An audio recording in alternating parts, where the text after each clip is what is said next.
and welcome everyone to today's Education and Teaching Super Fair, and more importantly to the Victorian stream of the focus session. Before I go any further, I'd just like to quickly acknowledge and pay respects to the traditional custodians of the land. For me here in Melbourne, that is the Wurundjeri and the Boonwurrung peoples. I'd also like to pay respects to their elders, past, present, and emerging.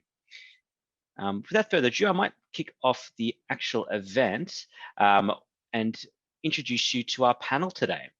So with us, we've got a few representatives from Victorian Government Department of Education. I'd like to quickly introduce Priya, Sarah, and Anthony. And looking forward to hearing all of your presentations today, and also to see some questions come through from our attendees. Before we kick off, just for our attendees here today, if you do have any questions for the panel, please feel free to put them into the Q&A function. We'll be doing a bit of a presentation, but we might be able to answer some questions as we go as well. But I might throw to Priya to do a bit of a quick introduction to yourself before we introduce Anthony and Sarah, and then we'll launch into the presentation. Excellent, thank you so much. Hi everyone. Thanks so much for joining us. I'm Priya. I'm one of the assistant managers in a team called Schools Recruitment at the Department of Education and Training in Victoria. And I work alongside with Anthony on a project called the Targeted Financial Incentives. And the main aim of that project is essentially to attract quality teachers to hard to staff positions across the state. I'll pass it over to Anthony to introduce himself.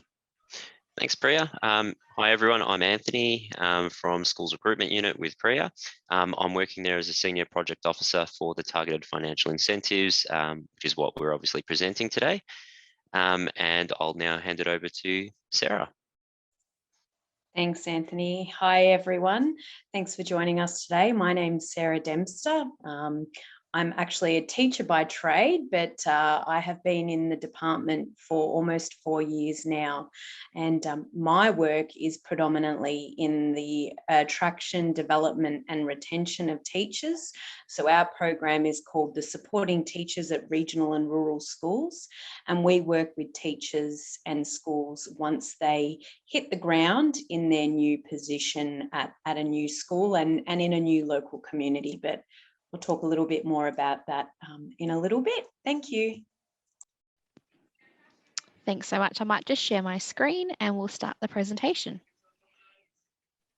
Okay, so we've just gone through our introductions. Can you see my screen okay, everyone? Perfect. Sure can. Alrighty, so essentially the Targeted Financial Incentives Program, it is a mouthful, but the way it came about was because our Deputy Premier, who's also the Minister for Education, identified that there was a need to further look into educational outcomes across the state. And a couple of years ago, commissioned a report to look into the results of what we can potentially do to boost attraction and also retention of quality teachers across the state. So as a result, $41.7 million was boosted into attracting and retaining excellent teachers in our rural, regional and hard to staff schools. And this is basically so that we can better support students and these areas to address the disparity between regional and metropolitan educational outcomes. So essentially, we have a large number of vacancies that are available across 3 different financial years, but I'll pass it over to Anthony now, who'll talk a little bit further about it. Thanks, Priya. So in regards to the targeted financial incentives, there is a setup of payments. So they range from 9 to 50,000, depending on the level of funding that the school receives. So regarding that, just to, play it out, the 9,000 incentive is given to schools that are considered metropolitan areas. There is a second level, which is a 21,000 incentive given to interregional locations across the state. And then the largest sum, the 50,000, is for the outer regional and remote locations, which is your kind of Swan Hill, Mildura, very, very far across the state.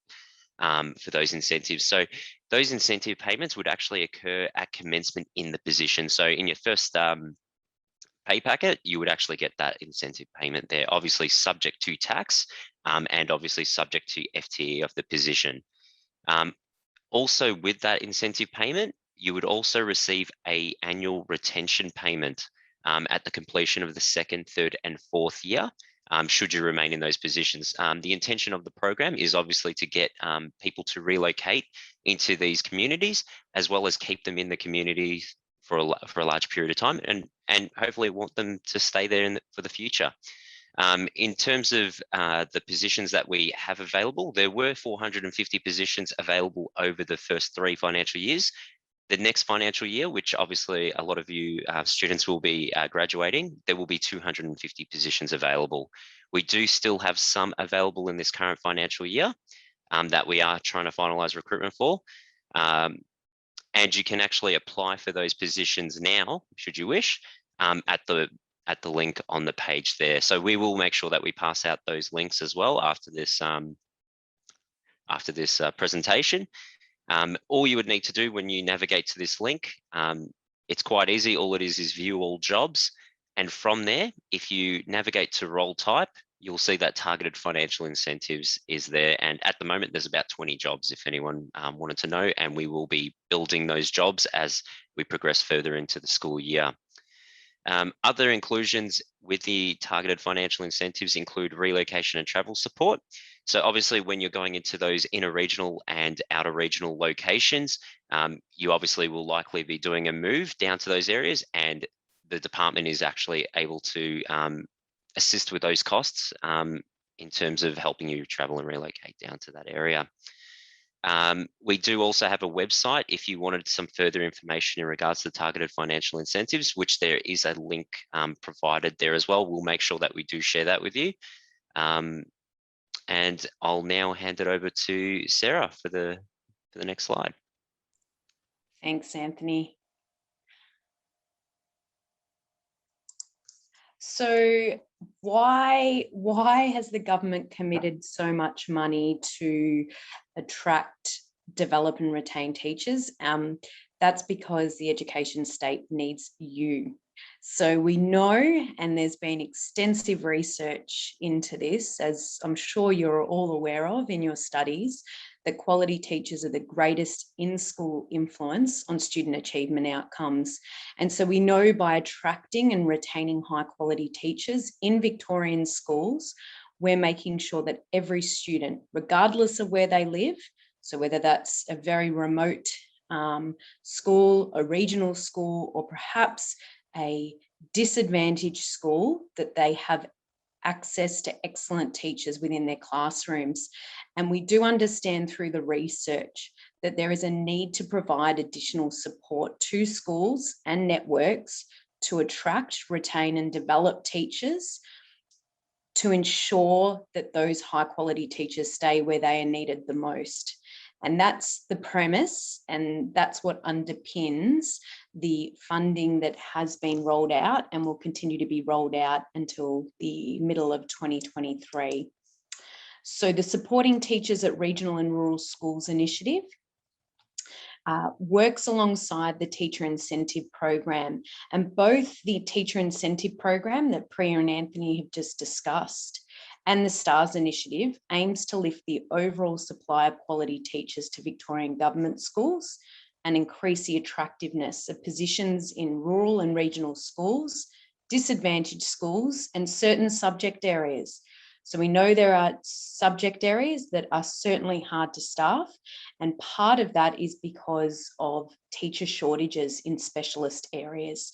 So that they particularly sit in the arts, so subjects like music and drama and other STEM subjects.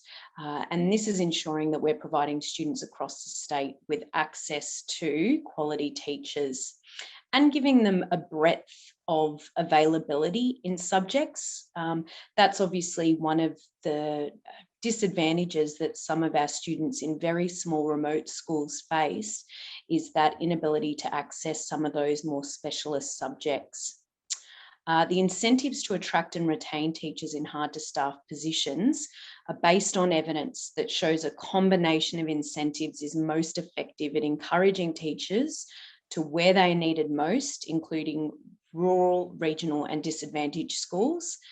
And obviously this initiative strongly aligns with the Victorian government's broader vision to build Victoria as the education state so that every student can access a great local school with great teachers in that local community, no matter where they live. So that they're kind of the underpinning values of the STARS program and the supports that are provided. So I'm going to now go through some of the supports that the Supporting Teachers at Regional and Rural Schools initiative provides to both principals, networks and teachers. So there's two parts to the initiative. There's funding and there's a wraparound support model. Both the funding and the wraparound support model, as I mentioned earlier, are based on research and evidence that shows these are the most impactful strategies that can be employed to support teachers to stay where they're needed most. So the funding includes welcome and induction funding. So we know that it's crucial for graduate teachers, and not only graduate teachers, but new to the area or new to the school teachers, to receive strong and effective ongoing induction by the school, but not only by the school, that they feel like they belong and that they're welcomed into that local community if they're moving into a regional or rural location.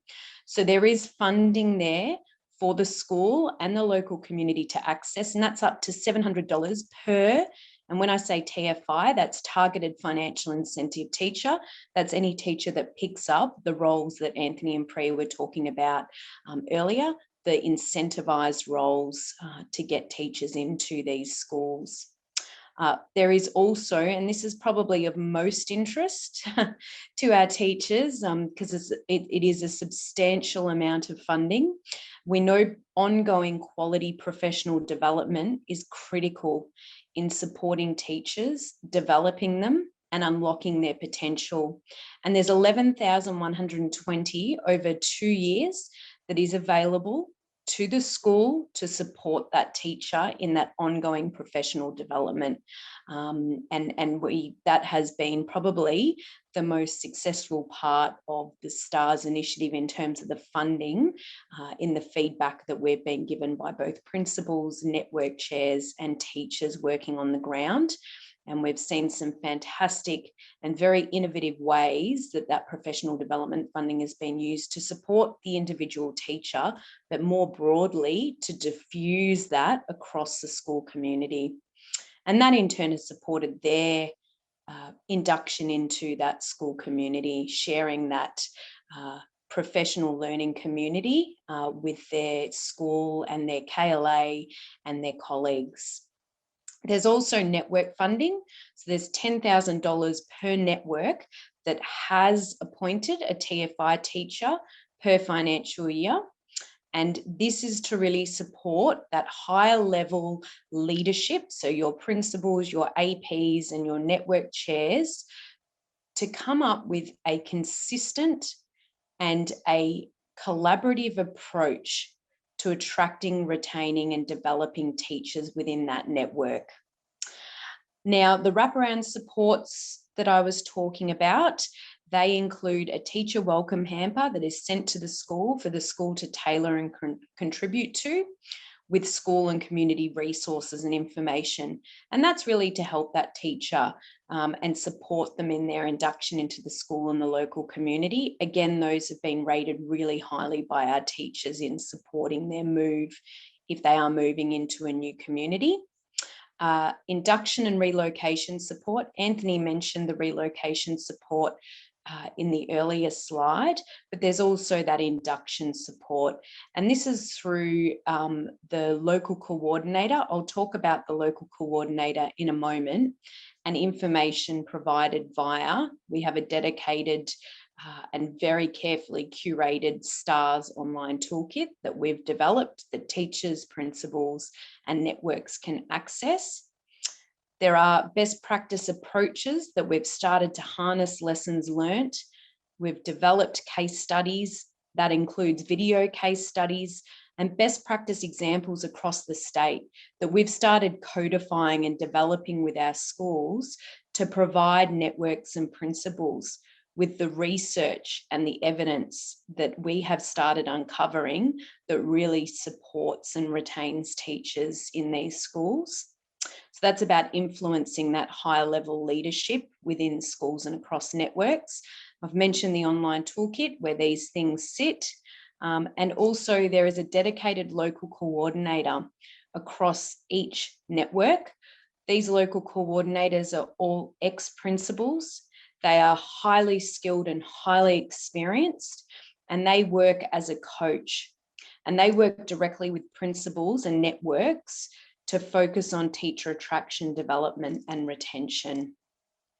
So they're the supports that are provided once you are appointed to a position, and once you hit the ground, there is that extended support over 2 to 3 years, hoping that teachers will stay in that school community for that time.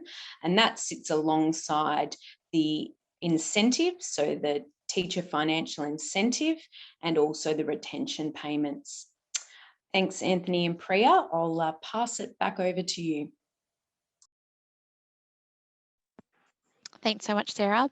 So everything that we've discussed today, there is some contact points that you can reach out to if you have any questions. So you'll see on the screen here. And again, as Anthony mentioned earlier, we'll circulate these slides to you after the presentation. You can send an email through to the STARS team if you have any questions about what Sarah's just covered. If you have any questions about how to apply for the jobs or wanting to know more information about what schools have positions available, you can also contact our schools recruitment team. And these links here, whilst they're very long in the presentation, they'll be open and active links for you to access when we circulate the presentation. And you can simply just search through targeted financial incentives through Google to find more information about the program itself. But yeah, that's basically the end of our presentation. Now we wanted to give you an opportunity to ask us any questions. So opening it up to you. Fantastic. Thanks, Sarah, Priya, and Anthony for that great presentation. While we're waiting for some questions to come in to the chat function or into the Q&A function for our students on the call, we've still got about 13 or so minutes, and this is a great opportunity to ask those burning questions you might have. But I've got a couple already handy that I might throw your way. And this one's open to anyone. Maybe you could all take it in turns as well. But what is the most important piece of advice you'd give to students aspiring to work within the education and teaching sector, particularly within Department of within Victoria? I can take that one, Priya and Anthony, if you want, but feel free to jump in. So I think in terms of, you know, working within schools, I worked within disadvantaged schools for over a decade, and it has by far been the most rewarding experience. Challenging, yes, very tough at times, but the growth for me as a teacher practitioner within those schools, I wouldn't be where I am today, and I certainly wouldn't have the skills and knowledge that I do have today.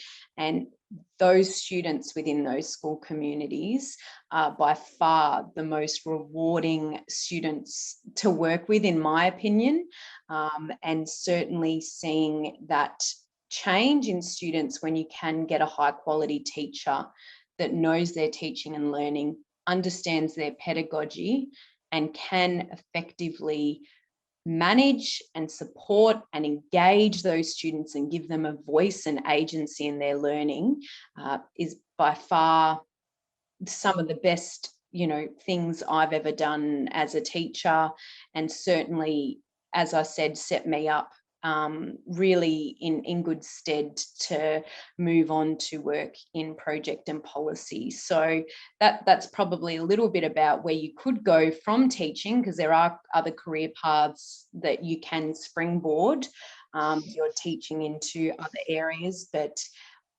just a really rewarding career, and certainly making sure that you're, you know, hopefully all considering, and maybe this presentation has sparked some engagement or interest in you to think about moving into a regional or rural school, or perhaps into a disadvantaged school where you can really make a difference. And I'll leave you with that. I could probably talk about that all day, Sam. It's something I'm very passionate about, but yeah, I just encourage you all to really think about it and keep your options open, and consider what is out there. And the teacher financial incentives and the STARS program certainly do offer some tremendous support that didn't exist when I was a graduate teacher. So I say grab the opportunity and fly with it. Fantastic. Anthony and Priya, I'm not sure if you had anything to add there at all. I think it's very well said. Awesome. Yeah, definitely.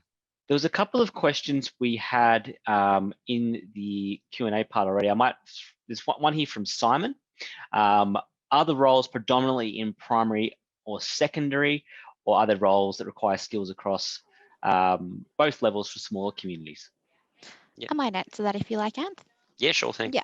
So one thing we did forget to mention, sorry about that, is that the positions are across all subject areas and all levels of expertise. So you'll have anything from a graduate teacher to a learning specialist be advertised, which is the most senior kind of role you can get in the teaching service without being in the management space. So you'll see positions advertised in science, maths, whatever it might be, but it's not mutually exclusive. So you might see anything advertised. It's just dependent on the requirements of that school. And in terms of whether it's focused on primary or secondary, it's both. So yeah, applicants are absolutely able to apply for anything that they're interested in. And you'll see when you look at the job advertisements on Recruitment Online, it'll tell you the school's details. So it'll give you a location profile of the school, as well as information about what they're looking for. It might even tell you whether it's specific to years 7 to 10, or it might be years foundation to grade 6. So it will specify what you'll be teaching. Fantastic. There's a question in here about eligibility for international students. Is that something that's a factor in applying for these roles? I'm happy to answer that. So in regards to the spread of jobs in terms of primary, secondary, it is dependent on the schools that have been approved or selected for a TFI position. So it is spread across the whole of the state, primary, secondary, specialist schools. However, there is a bit of an emphasis from the department's perspective to address secondary schools as well, and in those specialised subjects. However, we do have some primary schools that we do include into that program. So that there might not be as much or an emphasis, but they are still very important as well. And I guess just to answer the second part of your question in terms of international students. So because the roles do have a requirement to be I guess part of the program is we want to see people relocate to these communities and really invest in the community and become one of the members of the community. Essentially, we are asking for applicants to be in the positions for a minimum of 2 years, if possible. And also, as we mentioned earlier, those incentive payments are available, as well as those wraparound supports that Sarah mentioned. When it comes to international students or international teachers applying for the roles, there's nothing to stop you from applying for the role, but as long as you have the relevant working rights to be able to stay in those positions for that period of time, that will be the most important thing that we look at, but we do treat it as a case-by-case basis. Next question here is from Jade. Question is, I was just wondering, how do you suggest a graduate teacher demonstrate their ability to work special education settings if they've not specifically completed a major in inclusive education? I can take that one, Priya and Anthony, if you like. So thanks, Jade. I think that's a great question for anyone thinking about, working outside their specialist area. This has happened on occasion across the targeted financial incentives over the past year and a half.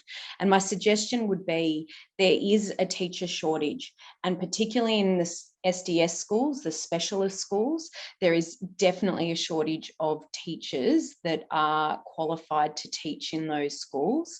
And my suggestion would be is to go for the interview, put your name forward, talk to the principal and the interview panel when you're in that interview, explain your situation, but your super keen to learn, that you want to develop those skills and expertise.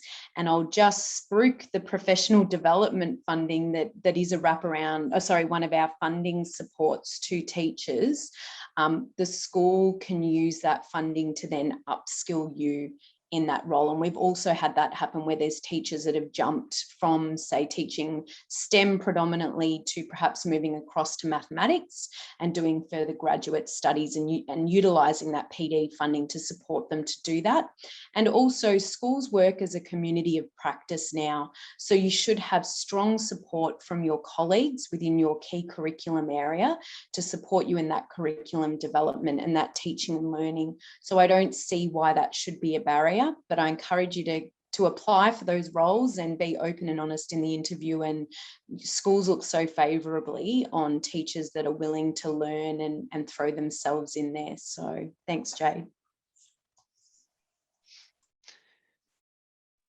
Fantastic.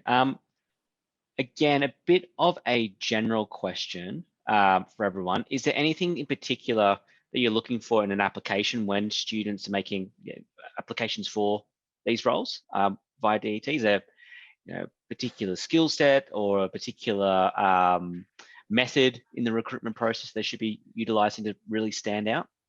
I can answer that question. So essentially, I guess the best advice, so we don't specifically do the recruitment internally at central office. Schools are responsible for doing their own recruitment process. So if you see a position that you're interested in, you may wish to call the school and get to know a bit more about the position and the leadership of the school itself. But more so, the way we actually suggest applications be undertaken is through responding to selection criteria. So there'll be about 5 or 6 selection criteria for every job that you will see advertised in the teaching service. And we highly recommend that you address the selection criteria in your application.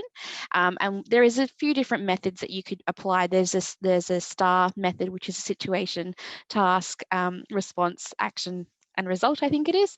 But there's a few other models that you can apply as well. But essentially, if you are responding to the selection criteria and demonstrating your experience, whether it be through placement or even through other employment, I'm sure that schools will look favourably on those applications.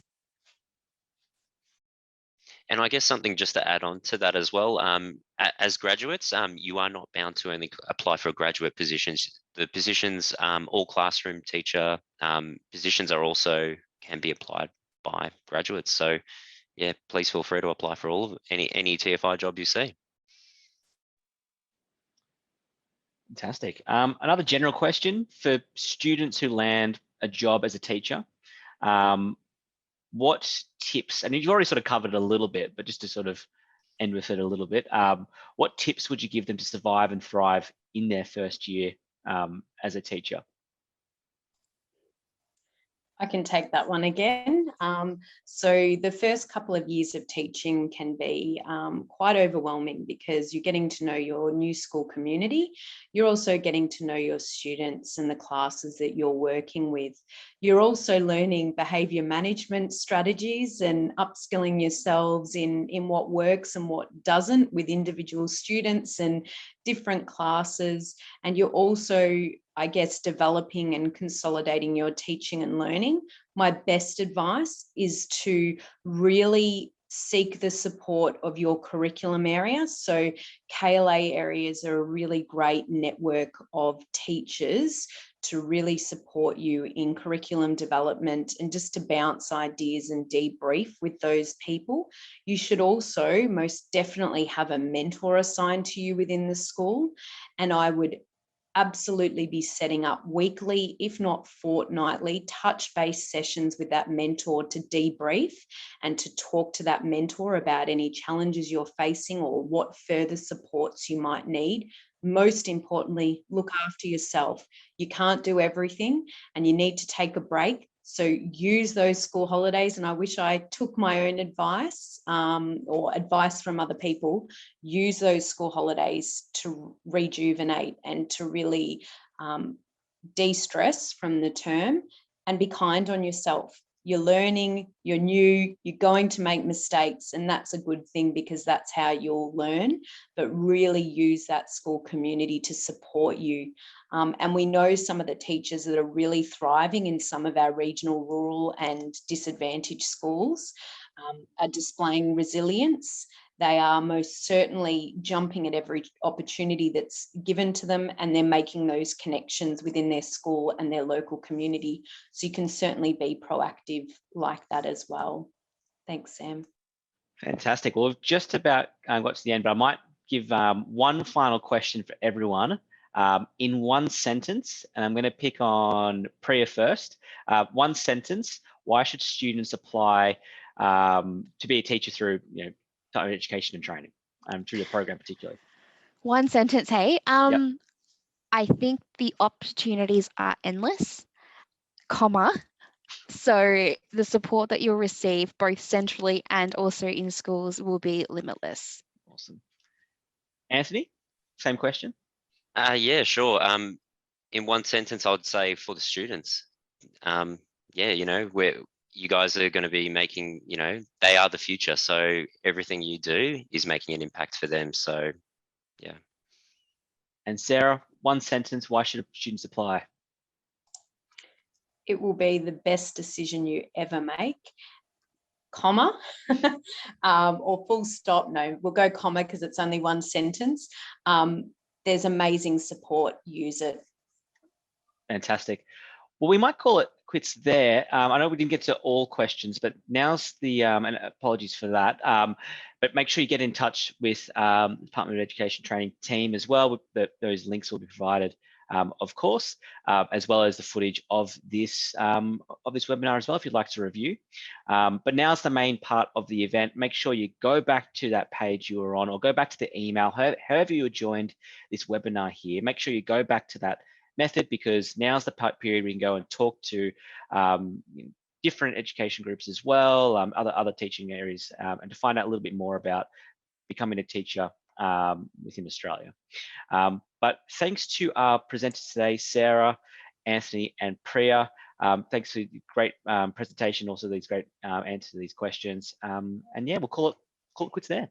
Thanks, everyone. Thanks, everyone. Thanks for having Thanks, everyone. us. Thank you. Bye. See you later. Bye.